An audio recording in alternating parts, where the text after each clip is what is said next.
Assalamualaikum, salam sejahtera semua. Baik, untuk PDPR kali ini kita akan sambung lagi. Kali ini dalam subjek Bahasa Melayu. Sekarang kita sudah pun sampai ke tema kedua iaitu kesihatan dan kebersihan.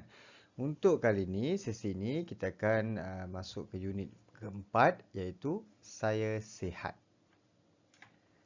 Okey.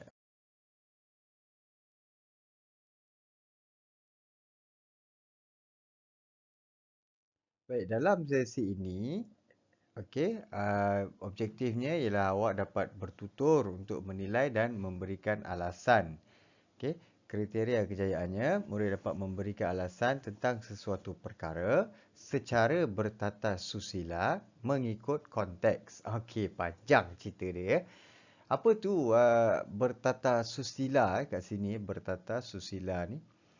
Baik, bertata susila ni kalau kita nak mudahkan dia untuk awak faham, ah, dengan sopan, dengan berhemah kita bercakap, bertutur tentang sesuatu perkara. Okey.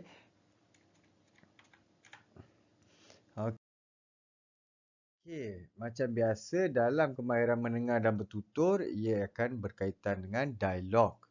Okey, dan tugasannya pun biasanya awak kena lengkapkan dialog. Okey, jadi macam mana kita nak melengkapkan dialog tu, kita kena fahami dululah. Macam mana kita nak fahami dialog tu. Seperti yang sebelum-sebelum ini juga, kenalah fahami kronologi ataupun perjalanan dialog tersebut. Okey. Tengok perkara pertama sekali. Apa benda kalau kita tengok gambar ni? Apa benda yang kita nak tengok first sekali? Baik. Kita nak settlekan dialog kan? Kita nak siapkan dialog. Jadi, kita tengoklah kawasan dialog ni. Apa? Kenapa? Takkan tiba-tiba dia ni cakap maaf Hadif. Mesti ada something. Mesti ada sesuatu yang menyebabkan dia cakap dialog ini. Jadi, ini rupanya perbuatan ini. Perbuatan batuk tapi tak tutup mulut. Okey. Lepas dah tu, barulah keluarnya dialog ini. Maaf Hadif, kamu perlu bla bla bla bla bla bla bla bla. Yang itu nanti apa benda kat sini kita kena bincangkanlah apa bendanya. Okey. Lepas dia dah cakap macam ni, Hadif tu tanya pula mengapa saya perlu melakukannya. Dan kemudian dialog yang terakhir barulah pergi kepada Hadif, amalan ini bertujuan apa-apa. Yang itu nanti kita akan bincangkan. Itu ialah kronologi dia. Mana dia? Urutan dia, turutan kepada dialog ini.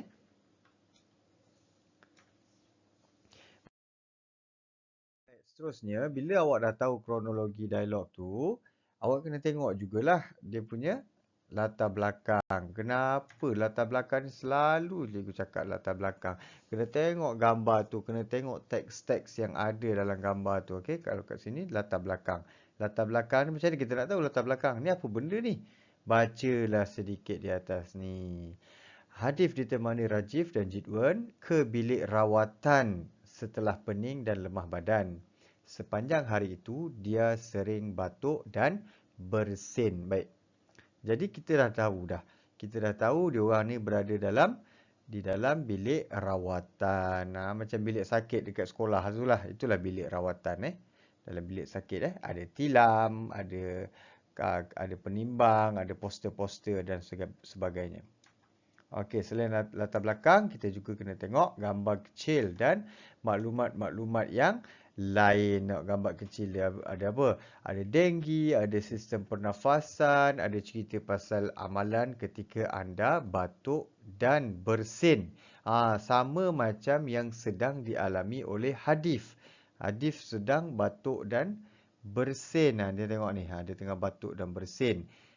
Dan pula ada pula dekat sini ditampalkan satu amalan ketika anda batuk dan bersin. Pertama sekali tutup mulut dan hidung. Nampak tak ada perkaitan dekat situ? Maaf Hadif, kamu perlu, nampak tak? Ada perkaitan dia. Okey. Selain daripada itu, buang tisu yang telah digunakan. Bila kita tutup mulut dan hidung masa bersin, kita mungkin pakai tisu. Tisu tu bolehlah kita buang. Kemudian, cuci tangan dengan sabun dan air bersih. Dan terakhir sekali, gunakan penutup hidung jika perlu. Okey, ada lagi maklumat lain? Ada. Tuan ni, amalkan ini untuk mengelakkan jangkitan penyakit. Segala maklumat yang ada di sini sebenarnya awak perlu memasukkannya dalam ruangan dialog ini. Itulah tujuan diberikan. Sebab itulah cikgu kata kena teliti bahan yang diberi.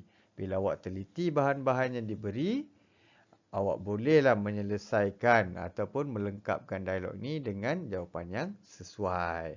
Baik.